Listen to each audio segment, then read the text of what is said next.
What's up, guys? Welcome into another edition of the PHNX Sun Devils Pac-12 Power Rankings. Guys, a lot to get to. We're obviously going to get into the rankings here in a second, but before we do that, U of A goes down to Utah. Double digits. And on the same night that ASU hits a buzzer beater to go 1-0 in Pac-12 play. Are we calling what happened a buzzer beater? No, Yeah, it's not a buzzer beater. It feels like a buzzer beater. It's not a buzzer beater. But It's a game winner. Pretty damn close. It's a game winner, but it's not a buzzer beater. Okay, well, without further ado, let's start with you, Sean. What do you got this week in your Pac-12 Power Rankings? Yeah, I mean, obviously, you see here our top fours are all unanimous. UCLA, Arizona State, USC. I mean, there's obviously still a lot to figure out.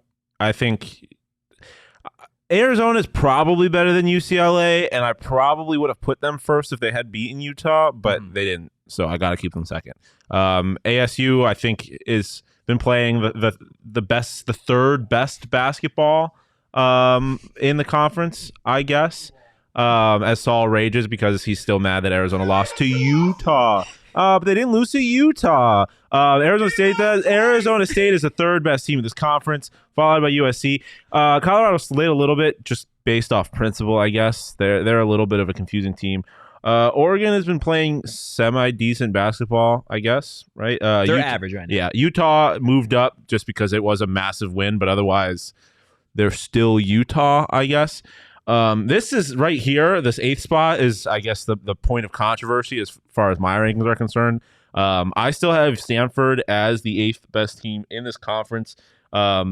Record is tough. They lost. They have 2 ranked losses. For everybody that doesn't know, what's Stanford's record right now? They are 3-4. 2 of those losses are to 17th ranked Stanford and 21 ranked UCLA. They lost to a Wisconsin team. Stanford lost to Stanford? That's crazy. Did I say Stanford? UCLA. They lost to UCLA. They lost to a Wisconsin team that is good. Wisconsin is they lost by a point to 3rd-ranked Kansas. That is not a bad loss in my eyes. The loss to Ole Miss, the losses to Ole Miss and Memphis aren't great, but they're the 8th team in the conference. I'm not sitting here pretending they're good. I just think they're 8th. What do I have after that? Oregon State, Washington, Wazoo, Cal. Wazoo has a good record, right? What are they? They're 6-2, I believe, if my computer wanted to load. But they haven't beaten anybody. They have not beat anybody of note outside of their conference. No, they lost last night? I don't know. Yes, they lost to Oregon last night. They lost to Oregon last night. Yeah, and Oregon's good. But at this point in the season, records don't mean anything to me. It's really about the teams that you've played and what you've done against them, which is why, despite Stanford not having a great record, I still think they're a better team because they have only lost, or not only lost, but how often do we do these power rankings? Once a week? Once a week. Yeah. So it depends on how they're playing that week. And right now, no Harrison Ingram for Stanford still. We see how he develops. We don't know yet, but they have lost games, and the other teams haven't. Washington is below them, yet they're 6-2. I know you don't care about records, but they don't have a losing record, and this is what matters. So we'll pull up my power rankings. UCLA, Arizona State, and USC. USC is still fine. I'm keeping Colorado 5 because they beat good teams. They're a weird team to figure out. They gave ASU trouble. So if you want to say that ASU is 5 spots better than them, Totri, sure. But I don't think they are. Changes how you're trying to start a fire. Utah being 6. Disrespectful. Utah being 6 for me. Obviously, the win over Arizona. Good for this week. They probably slide, but this is a week-to-week thing, so they're staying up to 6 for me right now. Oregon slides just because of Utah. I don't know where to put Oregon. Oregon's a middling team that, sometimes overperforms, oftentimes underperforms. Oregon State had a hot start to the season. They're cooling down a little bit. Washington being 6-2, but not really beating anyone. They're at 9 for me. Washington State stays at 10, losing to Oregon. They're also a hard team to figure out. I had high hopes for them to start the year. I don't know if they're going to reach those expectations. Stanford at 11 for me because, as I said, they've had a bad week. They've had a bad couple of weeks. Until they get Harrison Ingram back, they're going to stay at 11 for me, and then Cal doesn't exist at 12. Yeah, this is the last week that Cal gets to be a part of the Pac-12 unless they actually win a game. Yeah. 0-8 is just not going to cut it. You saw 1 through 4. We're all kind of in alignment. You've got UCLA, Arizona State, and then number 4, USC. We can pull up my power rankings right now. I think the gap still between UCLA and Arizona is probably pretty big from 2 to 3. Yeah. Right. So Arizona and UCLA are definitely better. Yeah, I don't teams even in my know mind if than there's a State. gap between 1 and 2 for me. I think they're just 1A, 1B. It's just so close right now. You just really can't tell. I know Saul with the 2 losses. I get it completely, but both these teams are really good, and both these teams are strong.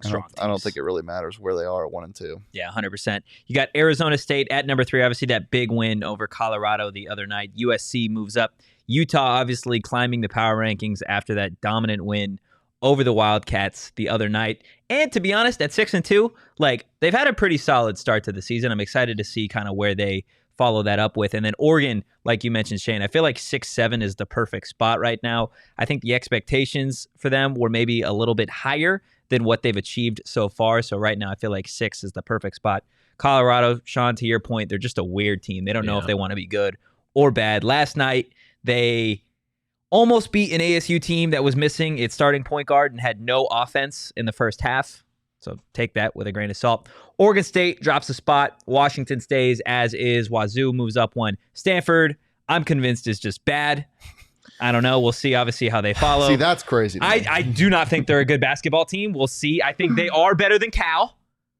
But that's not saying much. I think Harrison Ingram comes back and everything is fine. I think they're a good basketball team who's playing bad right now. I just want to say that the computers agree with me. Basketball Power Index has Stanford as the 6th best team in this conference. They have Washington 10th. The computers agree for the record. The computers, but you got to obviously take that. The same computers that when you log into give you fits every single day. It's not. Or the same ones that make me click dolphins because they're not smart enough to figure out what it is. It's not the same computers. Okay, it's just different computers. Answer me this before we get out of here, Sean. I'm gonna start with you. Which team in the Pac-12 needs to have a strong week next week to turn the season around? Stanford. I do think they're better, but they do have to prove it eventually. I'm giving them the benefit of the doubt because it's still early in the season. If they keep losing games, then I'm not going to be able to give them the benefit of the doubt anymore. It's kind of like Oregon State with football, where I was sitting here at the beginning of the season thinking they could win the conference, which I still think they were one of the better teams in the conference, but they didn't do what they needed to do. So Stanford needs to prove that they deserve that spot in the rankings for me. Yeah. What about you, Shane? It got to be Oregon. On Sunday, they get UCLA. They got to at least compete to show they deserve to be even in the conversation for an NCAA playoff or an NCAA tournament berth. Yeah. Mine is Arizona State, not necessarily to turn the season around, but just to kind of prove the Pac-12 and a lot of their own fans wrong, that this is a different Bobby Hurley team, and that this team is definitely capable of making a run, at least in the Pac-12 tournament, maybe even the NCAA tournament. But that is going to do it for this week's Pac-12 Power Rankings. We'll obviously have a new set of rankings next week, but for all of your Arizona State Sun Devil news, go ahead and check out the PHNX Sun Devils show. But for now, peace.